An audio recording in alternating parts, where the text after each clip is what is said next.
The original title of this morning's message was The State of the Church, or The State of Fountain Street Church. But that felt a little ominous. And so instead it is The Season on Fountain Street Church. And I would be remiss, I'm so sorry, but you're missing the most beautiful and lovely thing. If you all might take a look behind you, we have some beautiful younger Fountain Streeters among us. Hi, guys.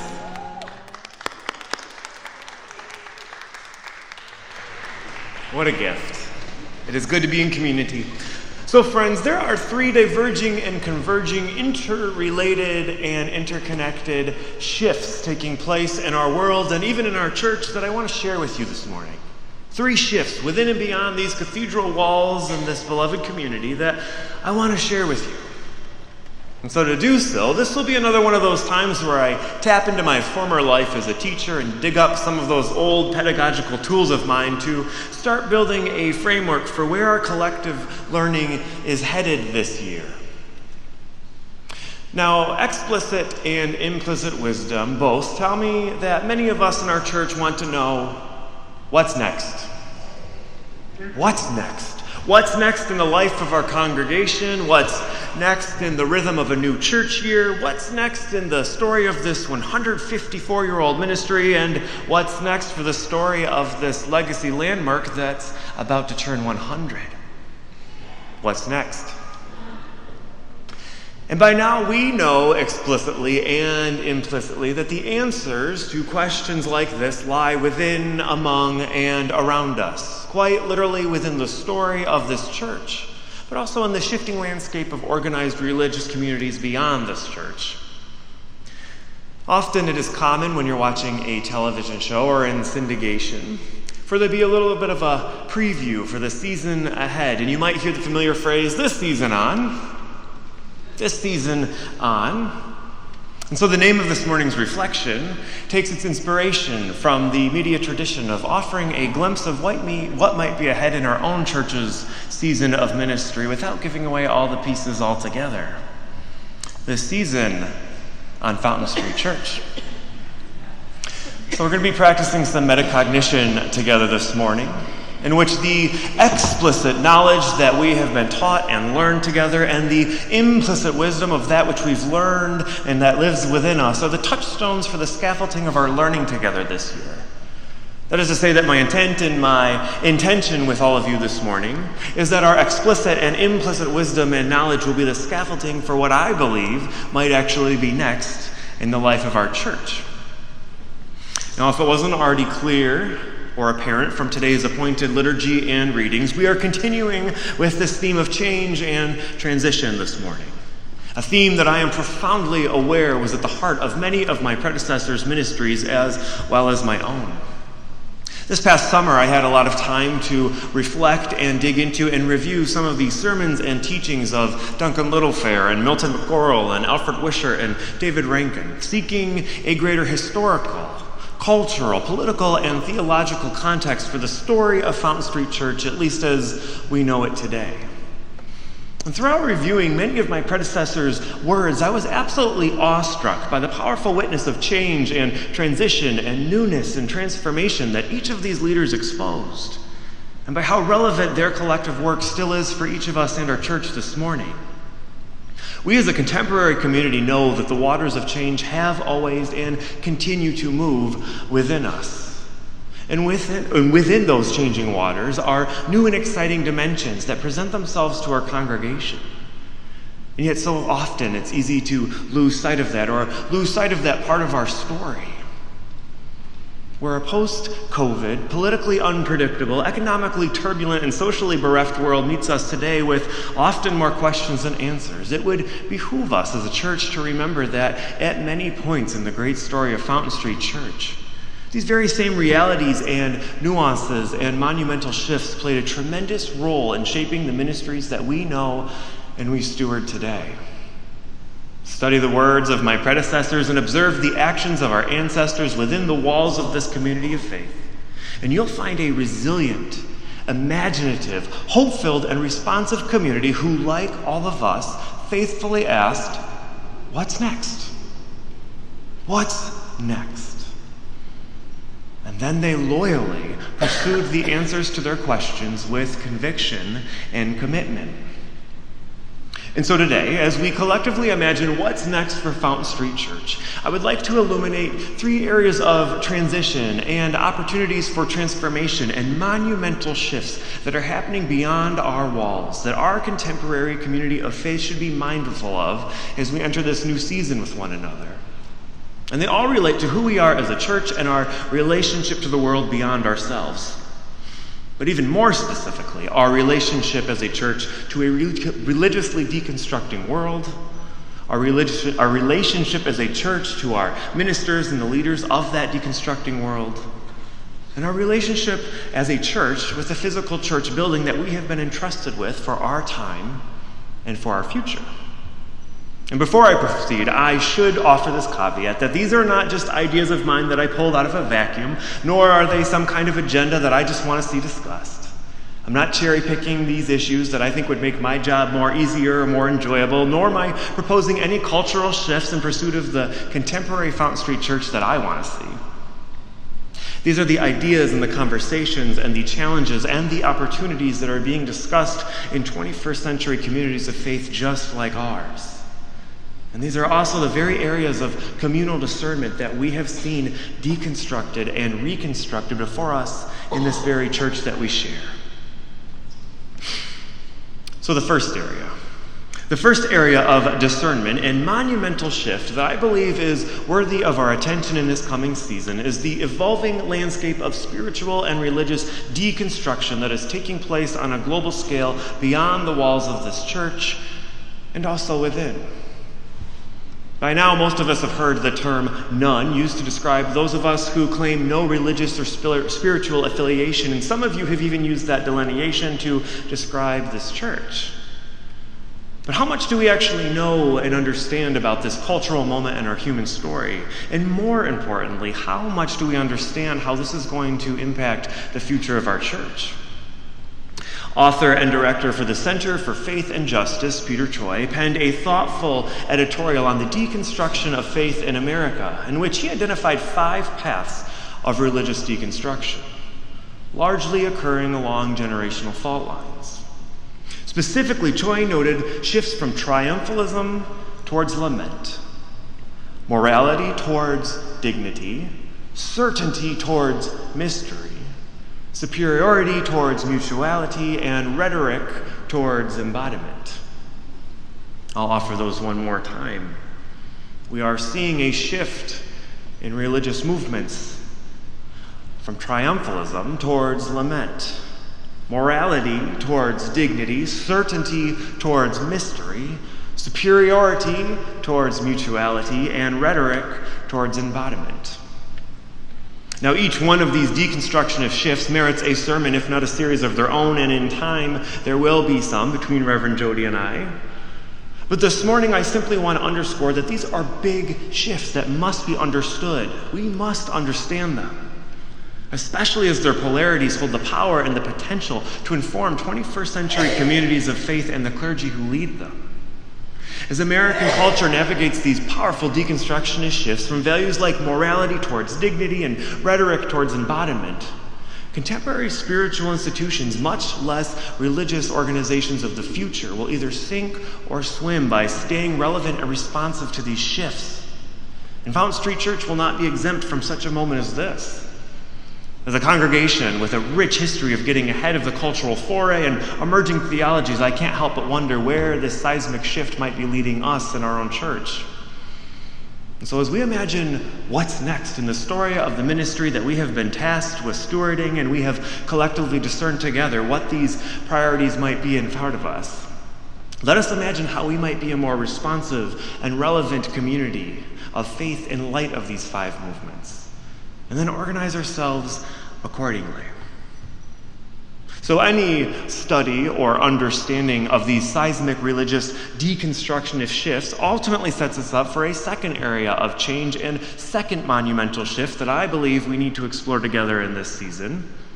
And that is simply the role of professional ministers in our world, and more specifically, the role of our senior-most leaders and ministers in our church, which would be me. and how those roles relate to our church and how the church relates to those roles. And even more specifically, if we know that religious deconstruction is moving away from values like superiority towards mutuality, and we know that there's a shifting movement away from priorities of rhetoric towards pursuits of embodiment, how does this impact the role of the professional ministry in a contemporary community of faith, including our own?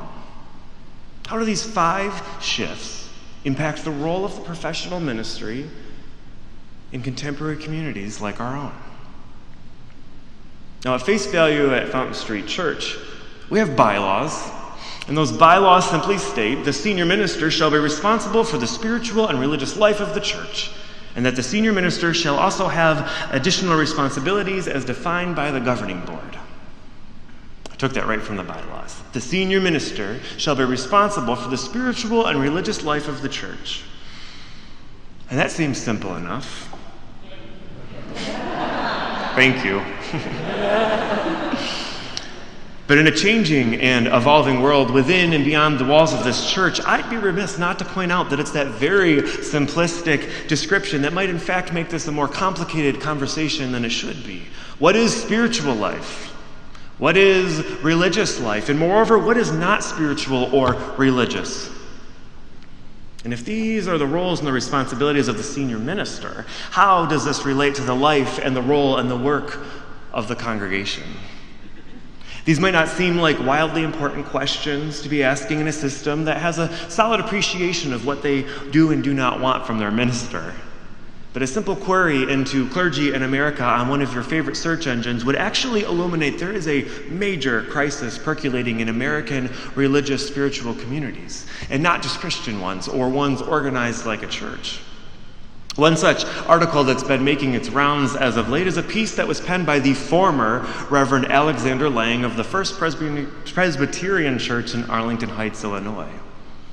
One of the things that made Reverend Lang's article both provocative and inspiring was his ability to articulate why, in fact, he was leaving not only his position, but also ordained ministry entirely.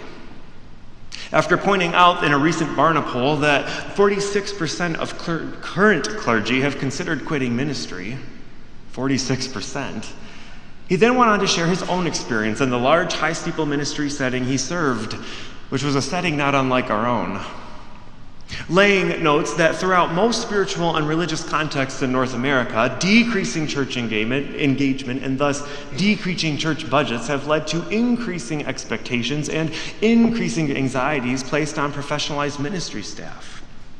And in the face of this monumental religious deconstruction shift that's happening in the broader culture and increasing epicenters of polarity that happen within the communities of faith, professional clergy are left to meet a multitude of diverging expectations, unrealistic demands, and systemic anxieties, while also being expected to grow their churches and maintain financial solvency and still inspire their members, all within this capitalistic mindset and context of institutionalized religion in America. At the end of that paragraph, I wrote, "Breathe." And this is probably a good spot to pause, in fact, because this is a reality that's happening not only in churches. From public education professionals to hospitals and medical environments to humanities and humanitarian-based nonprofits, the expectation for helping professionals in the 21st century, including clergy, to jockey around an increase of diverging cultural shifts with the decreases in resources and support has become debilitating, damaging and destructive for a collective flourishing to occur in any organization.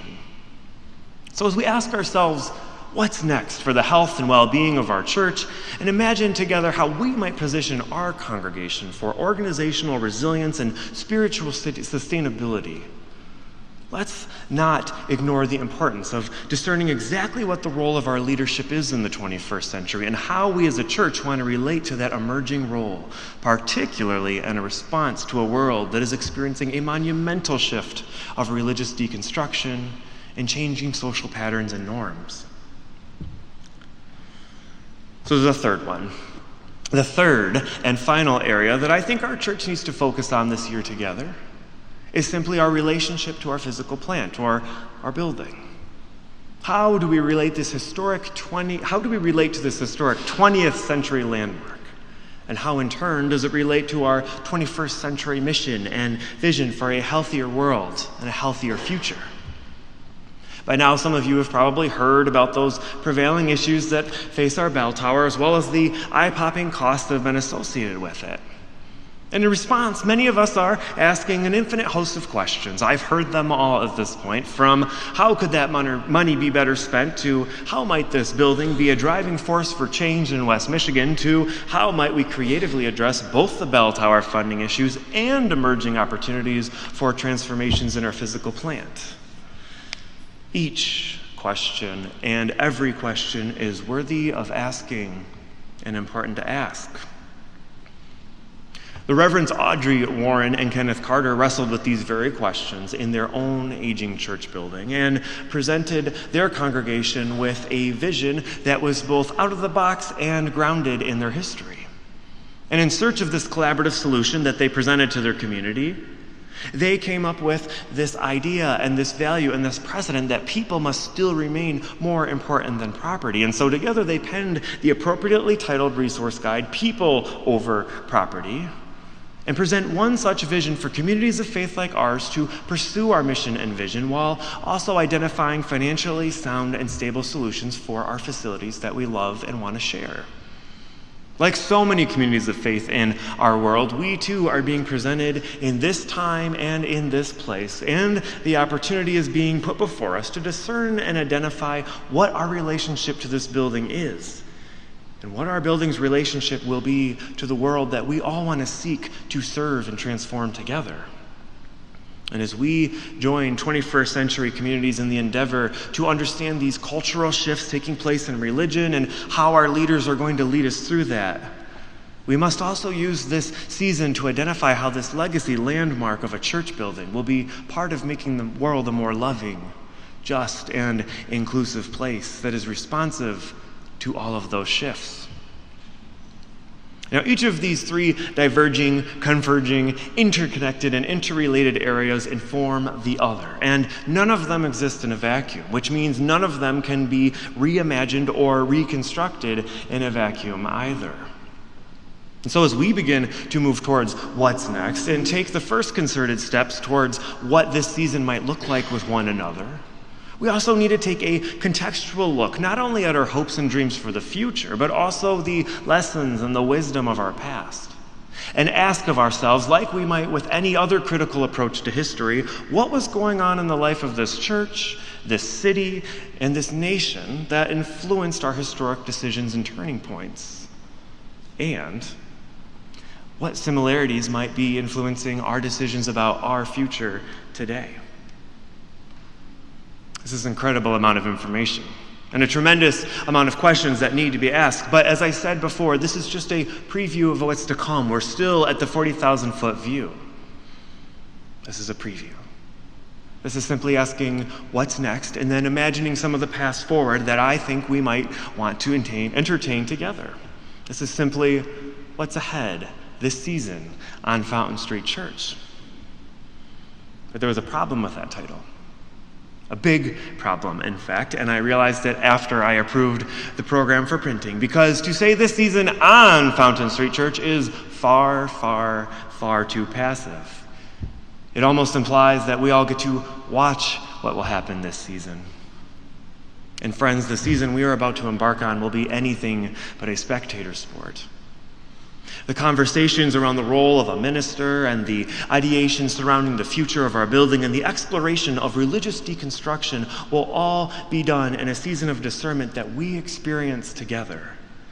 And as we collectively seek to be a community that is grounded in religious vitality and in a world in which everyone might know the wholeness of their humanity and the fullness of being alive, let us remember the words of David Rankin, who once said, "Religious vitality lies in the risk-taking adventure of challenging everything around us for the betterment of the world." Religious vitality lies in the risk-taking adventure of challenging everything around us for the betterment of the world. That risk-taking adventure is not work that will happen in a vacuum or in rigid isolation, or my office or the governing board meeting rooms. It'll happen in community. This will happen in the risk-taking, adventurous environment of community like ours, in solidarity of one another's greatest hopes and one another's most greatest and vivid dreams. And as your minister, I'm going to keep building the scaffolding and putting you in touch with the very resources and tools you need to help move us through this very scaffolding and process all of this as a community. But it will ultimately be on each of you and all of us in the spirit of belonging and in the pursuit of goodness to do this work together. It's my intention this year to put you in touch with the very resources and the very articles and the very touchstones of these historical and political and theological and cultural conversations so that you feel adequate, so that you feel prepared and you feel ready to move us into our next chapter together. Imagine if we could actually engage these writings. Imagine if we could actually talk with the article authors. And imagine if we were able to actually acknowledge together that throughout our history, each of these decisions, each of these discussions, each of these conversations have already happened before and have set us up for where we are today. I believe that we have explored the purpose and the place of this building in our society. I believe we have reimagined and reconstructed the role of what a minister has looked like here before. I believe that this church was a pioneer in a deconstructing religious world once before, and it must do it again. We know that within the history of this church, there have been seasons of discernment and change and transitions and pivots and shifts in which the deconstruction of religion, the role of our ministers, and even the purpose of this cathedral center that we share were put right at the center of their collective work for the pursuit of a better world and a community that could appreciate it. It's almost as if the history of this church and the DNA of our ministers and our ministries was all a grand dress rehearsal for our next big act. And it's a big act. It's a big act because it's big stuff with huge implications. Sometimes I look back at the history and I throw myself a little pity party. I think to myself, I wish this was a challenge for a different era. I wish this was a season of discernment for a different minister or a different congregation. But as the late psychiatrist Carl Jung often reminds me, as any change must begin somewhere, it is a single individual who will experience it and carry it through. The change must indeed begin with an individual. It might be any one of us. Nobody can afford to look around and wait for somebody else to do what he is loath to do himself. Nobody can afford to look around and wait for somebody else to do what they are loath to do themselves. Friends, I am going to try something new this year. I do love when you clap. I do love your appreciation, and I want to try something new. Because I think one of the traditions here is we look to our minister for the answers, the wisdom, the insight. And I want to decentralize a little bit of that. And so while we will continue to have sermons and preaching reflections every week, I want to decentralize the purpose of the place of that in our worship.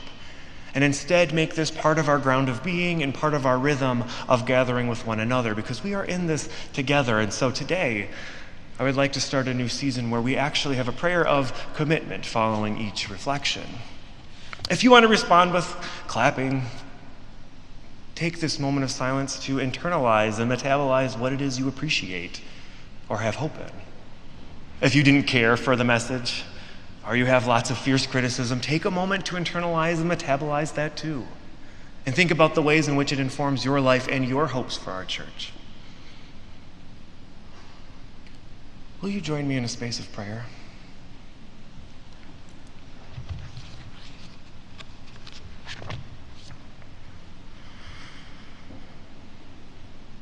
The words of Octavia Butler remind us that all you touch, you change.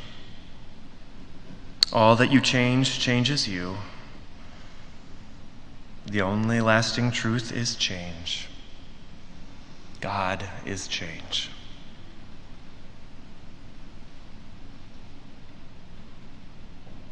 So this morning we pray to the God or the source or the ground of being that is change, and to the Spirit of new beginnings. Commit us now to the work that must begin with each of us. In times of change and seasons of transition, give us the strength to accept the waters of change that flow within, among, and around us.